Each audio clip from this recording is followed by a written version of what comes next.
मुक्ताई नगरात अवैध गौण खनिज मुरुम माफियांवर कारवाई कधी? नागरिकांनी 4 डंपर 1 पोकलेन दिले प्रशासनाच्या ताब्यात. मुक्ताई नगर शहरातील प्रभाग क्रमांक 4 अंतर्गत जुनेगाव येथील गट क्रमांक 714 परिसरात अवैधरित्या गौण खनिज मुरुम उत्खनन केल्याचा प्रकार समोर आला असून या प्रकरणी 4 डंपर व 1 पोकलेन प्रशासनाच्या ताब्यात देण्यात आल्याची घटना घडली आहे.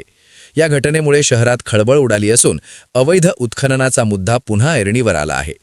मिळालेल्या माहितीनुसार संबंधित ठिकाणी शासनाचा कोणताही अधिकृत परवाना नसताना ठेकेदार BN अग्रवाल यांच्या मालकीच्या 4 डंपर आणि एका पोकलेनच्या सहाय्याने मुरुम उत्खनन करून त्याची वाहतूक केली जात असल्याचा आरोप स्थानिक नागरिकांनी केला आहे.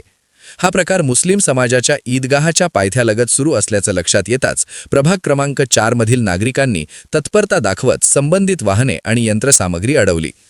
यानंतर नागरिकांनी तातडीने महसूल विभाग तसेच मुक्ताईनगर पोलीस ठाण्याला माहिती दिली.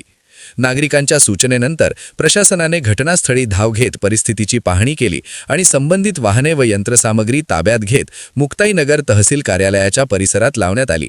दरम्यान सध्या पवित्र रमजान महिना सुरू असताना धार्मिक स्थळाजवळ अशा प्रकारे उत्खनन आणि मुरुम वाहतूक केल्याने समाजाच्या भावना दुखावल्या गेल्या असाव्यात का, अशी चर्चा शहरात रंगू लागली आहे.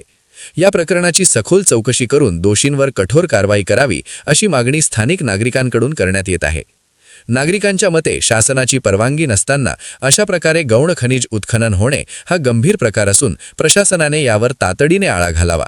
तसेच धार्मिक स्थळांच्या परिसरात अशा प्रकारच्या घटना घडू नयेत यासाठीही योग्य ती खबरदारी घेण्याची गरज व्यक्त करण्यात येत आहे.